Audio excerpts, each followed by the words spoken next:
Hello everyone, welcome to our channel. நீங்கள் ஒரு வெப்சைட்டோ இல்லை பிளாகோ ரன் பண்ணுறீங்க அப்படின்னா சில சமயங்களில் உங்களால் ஆர்டிக்கல் வந்து எழுத முடியாது. வெளியில் காசு கொடுத்து ஒரு சில ஆர்டிக்கல் கண்டென்ட் ரைட்டர் இருக்காங்க, அவங்கக்கிட்ட இருந்து கண்டென்ட்டாக வாங்கியிருப்பீங்க. நீங்கள் வாங்கக்கூடிய கண்டென்ட் வந்து ஒரிஜினலான கண்டென்ட் தானா, இல்லை அந்த ஆர்டிக்கலை வந்து வேற எங்கேயாவது இருந்து காப்பி பேஸ்ட் பண்ணி நமக்கு கொடுத்துட்டாங்களா, இல்லை சாட் ஜிபிடி மாதிரியான ஏஐயை வச்சு ரைட் பண்ணி நமக்கு கொடுத்துருக்காங்களா? இந்த விஷயத்தை நம்ம செக் பண்ணணும். அதை நம்ம எப்படி செக் பண்ணுறதுன்னா இந்த வீடியோவில் தெளிவாக பார்க்க போகிறோம்.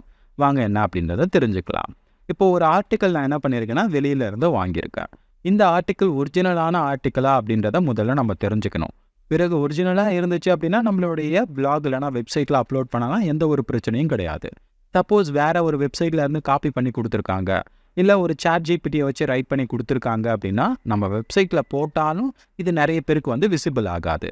சரி, அதை தான் நம்ம இப்போ செக் பண்ண போகிறோம். உங்களுடைய ப்ரௌசரை ஓப்பன் பண்ணிக்கோங்க. இந்த இடத்துல நியூ டேப் ஓப்பன் பண்ணிவிட்டு நான் சொல்லக்கூடிய வெப்சைட்குள்ளே வந்து முதல்ல என்டர் ஆகிக்கோங்க. plagiarismdetector.net கரெக்டாக வந்து ஸ்பெல்லிங் மிஸ்டேக் இல்லாமல் இந்த வெப்சைட்குள்ளே என்டர் ஆகுங்க. இப்போது இந்த வெப்சைட் வந்து ஓப்பன் ஆன பிறகு இந்த இடத்துல நீங்கள் என்ன பண்ணலாம்னா அந்த கண்டென்ட்டை நீங்கள் பேஸ்ட் பண்ணிவிட்டு செக் பண்ணலாம். இந்த மாதிரி பிளகரிசம் செக் பண்ணுறதுக்கு உங்களுக்கு எந்த ஒரு அமௌண்ட்டும் கிடையாது. ஸோ 100% ஃப்ரீ தான் இந்த வெப்சைட்டில். ஓகேங்களா? 25K வேர்ட்ஸ் வரைக்கும் 25,000 வேர்ட்ஸ் வரைக்கும் நீங்கள் ஃப்ரீயாகவே வந்து பண்ணிக்கலாம். அதனால் அதுக்கு மேலே பண்ண முடியாது, கொஞ்சம் கொஞ்சமாக நீங்கள் வந்து பேஸ்ட் பண்ணிவிட்டு நீங்கள் பண்ணிக்க முடியும். சரி, இதை எப்படி நம்ம போய் செக் பண்ணுறதுன்னு பார்க்கலாம். உங்களுடைய கண்டென்ட்டை வந்து நீங்கள் என்ன பண்ணுறீங்கன்னா காப்பி பண்ணி இந்த இடத்துல வந்து பேஸ்ட் பண்ணுங்கள். ஓகேங்களா? ஸோ இப்போ வந்து 1000 வேர்ட்ஸ் மட்டும்தான் நம்மளால் வந்து செக் பண்ண முடியும். பட் எக்ஸ்ட்ரா கொஞ்சம் வேர்ட்ஸ் இருக்குது, அதனால் கொஞ்சம் வேர்ட்ஸை மட்டும் நான் என்ன பண்ணிக்கிறேன்னா ரிமூவ் பண்ணிக்கிறேன். ஓகேங்களா? ஸோ ரிமூவ் பண்ணிக்கலாம். ஓகே, இப்போ வந்து 1000 வேர்ட்ஸ்குள்ளே தான் இருக்குது. இதை மட்டும் நான் வந்து செக் பண்ணுறேன். பேலன்ஸ் இருக்கக்கூடியதை அடுத்த விண்டோவில் கூட நம்ம வந்து தனியாக ஓப்பன் பண்ணி செக் பண்ணிக்கலாம். இப்போ என்டர் பண்ணதுக்கப்புறம் என்ன பண்ணுறீங்கன்னா கீழே வந்து செக் பிளகரிசம் அப்படின்னு ஒரு ஆப்ஷன் இருக்கா, அதை நீங்கள் ஒரு டைம் வந்து கிளிக் பண்ணுங்கள். இப்போ டிடெக்டிங் அப்படின்னு சொல்லிட்டு 0லேருந்து 1 வரைக்கும் அப்படியே போகும். இது 100% வரணும். அது வரைக்கும் நீங்கள் வெயிட் பண்ணுங்கள். 100% வந்துருச்சு அப்படின்னா அது எந்த வெப்சைட்டில் இருந்து ஏதாவது எடுத்திருந்தாங்கன்னா நமக்கு வந்து தெரியும். அப்படி இல்லை அப்படின்னா 100% ஒரிஜினலாக இருந்தாலும் நமக்கு இந்த இடத்துல வந்து தெரியும். ஸோ அதனால் நம்ம வந்து வெயிட் பண்ணுவோம். ஓகேங்களா? ஓகே, ஸ்கேன் வந்து முடிஞ்சிருச்சு. நம்ம கொடுத்த அந்த ஆர்டிக்கல் அப்படின்றது நியர்லி வந்து 67% வந்து பிளகரிசம் இருக்குது. அதாவது மற்ற வெப்சைட்டில் இருந்து தான் இதை வந்து காப்பி பேஸ்ட் பண்ணியிருக்காங்க. அது எந்த வெப்சைட்டில் இருந்து காப்பி பேஸ்ட் பண்ணியிருக்காங்க அப்படின்றதையும் நம்ம வந்து தெரிஞ்சுக்க முடியும். இப்போ இந்த லைன் வந்து என்ன பண்ணியிருக்காங்கன்னா இந்த இடத்துல கூகுள் ப்ளே ஸ்டோர் இருக்கு இல்லையா, அதிலேருந்து என்ன பண்ணியிருக்காங்கன்னா அப்படியே காப்பி பண்ணி இந்த இடத்துல வந்து போட்டிருக்காங்க. இப்போது இந்த லைனை நான் கிளிக் பண்ணுறேன். ஸோ இது வந்து பார்த்தீங்கன்னா ஆப்பிள் ஸ்டோர். ஓகேங்களா? அதிலேருந்து ஜஸ்ட் இந்த லைனை அப்படியே காப்பி பேஸ்ட் பண்ணியிருக்காங்க.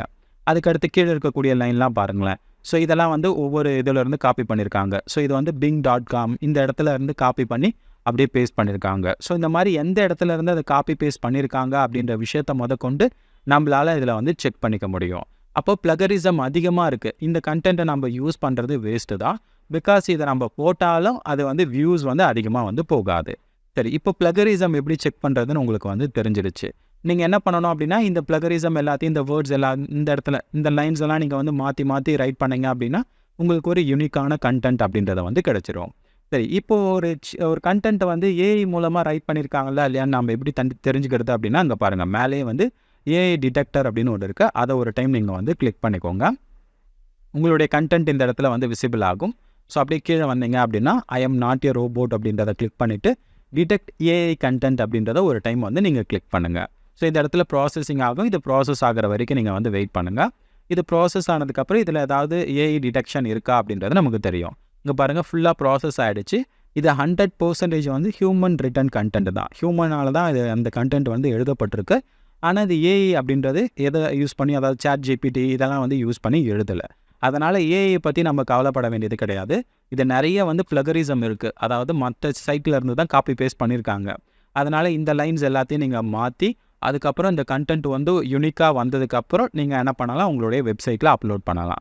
மற்றபடி இதை டைரெக்டாக நீங்கள் வந்து என்ன பண்ணக்கூடாது, அப்லோட் பண்ணக்கூடாது. ஓகேங்களா? ஸோ இதை நான் வந்து எப்படி சேஞ்ச் பண்ணுறதுன்னு முதற்கொண்டு நான் அடுத்த வீடியோவில் உங்களுக்காக வந்து போஸ்ட் பண்ணுறேன். ஸோ இப்போதைக்கு இதை மட்டும் நீங்கள் தெரிஞ்சுக்கோங்க. ஒரு ஆர்டிக்கலை நீங்கள் போஸ்ட் பண்ணுறீங்க அப்படின்னா முதல்ல அது வந்து யூனிக்கான ஆர்டிக்கலா அப்படின்றத தெரிஞ்சுக்கோங்க. அதுக்கு plagiarismdetector.net வந்து நீங்கள் யூஸ் பண்ணிக்கோங்க.